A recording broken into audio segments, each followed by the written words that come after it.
Good morning students, कैसे हो? उम्मीद करता हूँ आप सभी अच्छे होंगे। डी स्टूडेंट्स, आज मैं आपको सक्रियता श्रेणी 30 सेकंड में सिखा दूंगा। उसके पहले मैं आपको एक स्टोरी सुनाता हूँ, ध्यान से सुनिएगा। एक व्यक्ति एक साधु के पास जाता है और साधु से कहता है कि महाराज, मैं सफल होने के बहुत प्रयास करता हूँ, बहुत मेहनत करता हूँ, लेकिन मुझे सफलता प्राप्त नहीं हो पा रही, तो उसकी क्या वजह है? तो साधु ने बोला, बच्चे अब कल मेरे पास आना। तो उस व्यक्ति ने कहा कि महाराज, आपका निवास स्थान कहाँ पे आऊँगा?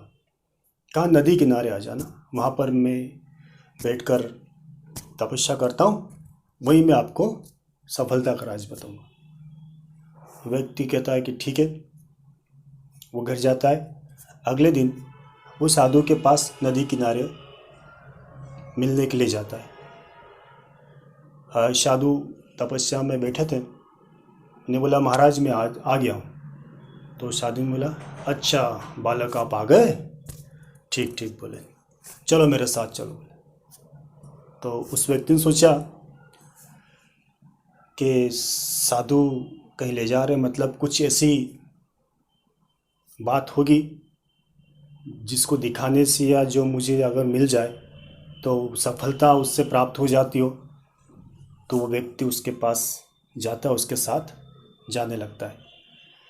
वो साधु उस व्यक्ति को नदी किनारे ले जाता है। दोनों साथ में जाते हैं। जैसे जैसे वो व्यक्ति नदी के पास जा रहा, वैसे वैसे उसके अंदर वो तमन्नाएं, वो इच्छाएं प्रबल होती जा रही कि आज तो मैं सफलता का रहस्य लेके ही जाऊंगा। नदी के पास पहुंचे। उस साधु ने बोला, आइए मेरे साथ। नदी में दोनों जाने लगे। तो उस व्यक्ति ने पूछा कि महाराज, ये कहाँ ले जा रहे हो? उन्होंने कहा, आइए तो सही मेरे साथ, सब मिलेगा। बोले, उसके मन में और भी इच्छाएं प्रबल हो गई कि आप तो ये महाराज मुझे कुछ न कुछ तो देंगे जिससे कि मैं सफल हो जाऊंगा। नदी में जाते हैं, घुटने तक पानी आता है। वो व्यक्ति फिर पूछता है, महाराज और कितनी दूर जाना है? बोले, बस थोड़ा और आगे चलना है। और खुश हो जाता है। ऐसे जाते जाते नदी के पानी में कमर तक पानी आ जाता है। वो व्यक्ति कहता है कि महाराज और कितनी दूर जाना है? वो बोले, आओ तो सही, तुमको सफलता का राज बताऊंगा मैं, उसके बाद आप देखिए कैसे सफल नहीं होते। व्यक्ति खुश हो जाता है और आगे जाता है।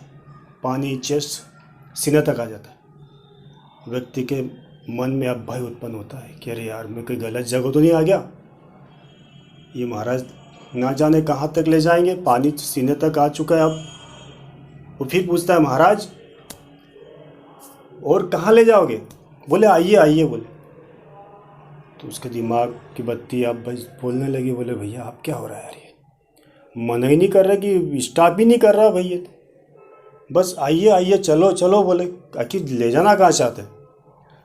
उसके कदम अब डगमगाने लगे, डरने लगा। वो अंदर से भयभीत हो चुका है कि अब उसका एक मन तो करता है कि मैं वापस भाग जाऊं, और दूसरी तरफ सोचता नहीं, इतनी दूर आ तो कुछ लेके जाऊंगा।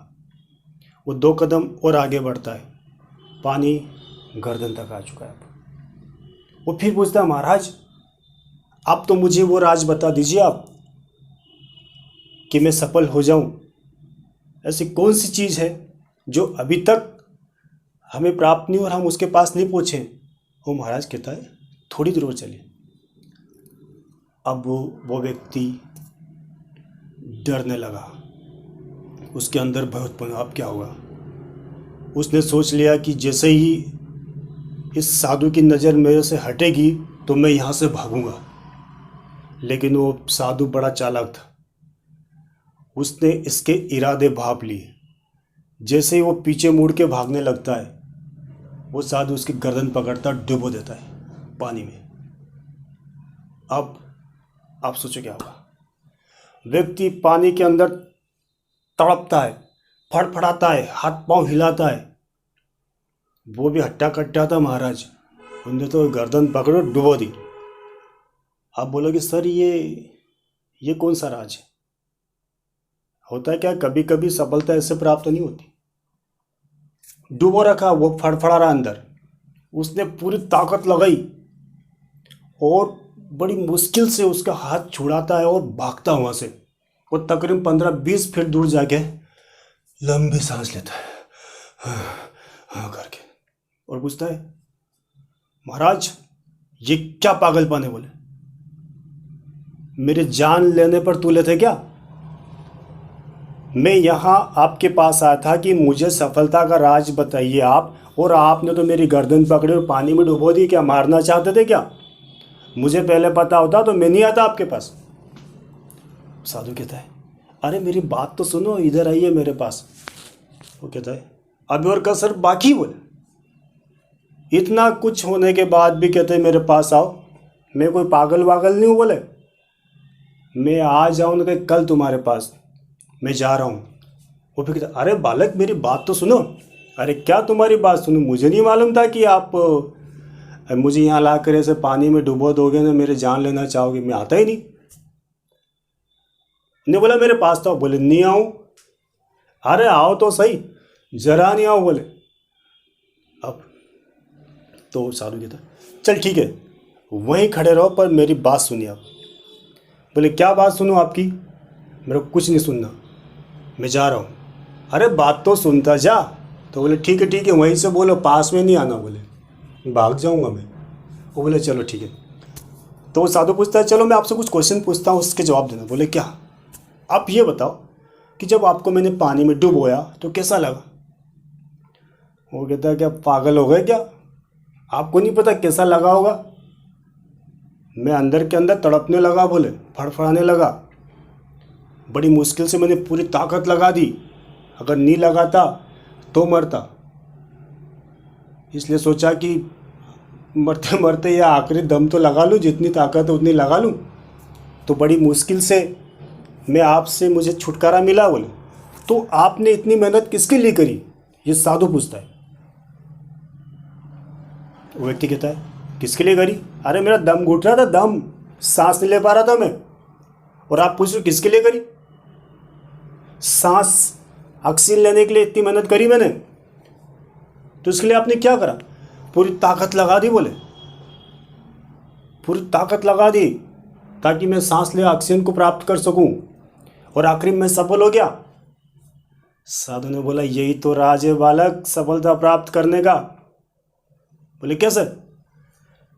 कि जब आप किसी चीज को पाने के लिए जी जान लगा देते हो ना, तो वो लक्ष्य आपको प्राप्त हो जाता है। तो व्यक्ति कहता वो तेरी की। बोले महाराज समझ में आ गई आपकी बात, मुझे मैं समझ गया। बोले अब मैं सक्सेस हो जाऊंगा। बोले तो डियर स्टूडेंट्स, ये कहानी आपको क्या सीख देती है? ये सीख देती है कि यदि हम कोई लक्ष्य डिसाइड करते हैं तो उसे पाने के लिए भरकस प्रयास करिए, हर वो कोशिश करिए जिससे कि हम उसे हासिल कर सकें, जी जान लगा दें, तो डेफिनेटली एक दिन वो लक्ष्य आपको हासिल होगा। ठीक है, तो आखिरी में मैं आपको एक छोटी ट्रिक बता रहा हूँ, सक्रियता श्रेणी कैसे याद रखी जाती है। आप 30 सेकंड में, कितने सेकंड में? 30 सेकंड में उसे याद कर लोगे और डेफिनेटली कभी नहीं भूलोगे, बहुत काम आएगी ये ट्रिक। तो देखिए, सक्रियता श्रेणी की जब हम बात करते हैं, सक्रियता श्रेणी, इसको हम बोलते हैं रिएक्टिविटी सीरीज धातुओं के लिए। तो इसमें आपको क्या करना है, मैं एक ट्रिक यहाँ लिख रहा हूँ, उस ट्रिक का नाम है, ध्यान से देखिएगा आप, ट्रिक है हमारे पास। मैं यहाँ ट्रिक लिखूँगा, उसके बाद ऑटोमेटिक एलिमेंट के नाम आपको याद होते जाएंगे। कैसे देखना, ये लिख रहा हूँ मैं, काशी नाथ का मांझी, काशीनाथ का मांझी, आलू जरा फीके पकाना है। काशीनाथ का मांझी, आलू जरा फीके पकाना है। क्यों है जी,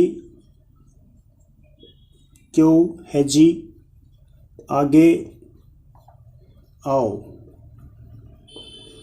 That is clear. It's trick to learn सकृता श्रेणी। कैसे? काशीनाथ का मांझी, आलू जरा फीके पकाना है, क्यों है जी, आगे आओ। ये लाइन पे मत जाना, तीरते तीरते जा रहा है, हो जाता है यार। अब मैं कहीं स्केल से तो मैंने लाइन खींची नहीं। ठीक है, याद कैसे करना है? अब यहाँ से लिखना, काशी मीन्स पोटेशियम का के, नाथ से सोडियम का Na, का से कैल्शियम का Ca, मांझी से मैग्नीशियम का Mg, आलू से एल्यूमिनियम का Al, जरा से जिंक का Zn, फीके से आयरन का Fe, पकाना से आप लिखना Pb लेड, और है से आप जानते हो हाइड्रोजन, क्यों से लिखोगे कॉपर Cu, Hg से लिखोगे मरकरी Hg, आगे से लिखोगे Ag सिल्वर, और आओ से लिखोगे गोल्ड Au। काशीनाथ का मांझी, आलू जरा फीके पकाना है, क्यों है जी, आगे आओ। ठीक है, इसको क्या बोलते हैं हम? पोटेशियम, है ना। इसको बोलते हैं सोडियम, इसको बोलते हैं कैल्शियम, इसको बोलते हैं मैग्नीशियम,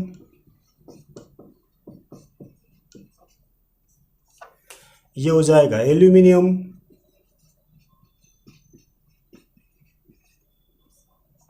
ये हो जाएगा जिंक, ये हो जाएगा आयरन, इधर हो जाएगा लेड, H से हो जाएगा हाइड्रोजन, Q से हो जाएगा कॉपर, Hg से हो जाएगा मरकरी, एंड Ag से हो जाएगा सिल्वर, और Au से हो जाएगा गोल्ड। तो डियर स्टूडेंट्स, ये यहाँ से हम जो ऊपर से नीचे की ओर जाएंगे, है ना। काशीनाथ का मांझी, आलू जरा फीके पकाना है, क्यों है जी, आगे आओ। ऊपर से नीचे की ओर जाएंगे तो ये वाले एलिमेंट अधिक क्रियाशील होंगे, अधिक अभिक्रियाशील,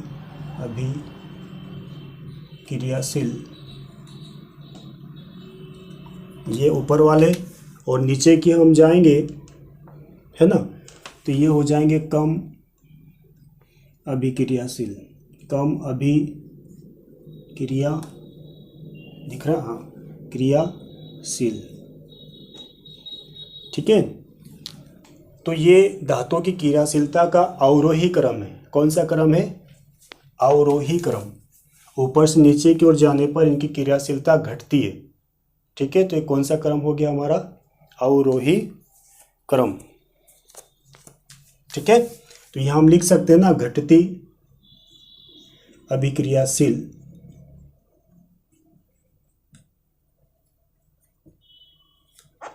या फिर हम कैसे घटती अभिक्रियाशीलता, है ना। ठीक, इज दैट क्लियर? काशीनाथ का मांझी, आलू जरा फीके पकाना, क्यों है जी, आगे आओ। यस, अगर आपने हमारे चैनल को लाइक, सब्सक्राइब और शेयर नहीं किया है तो कर दीजिए।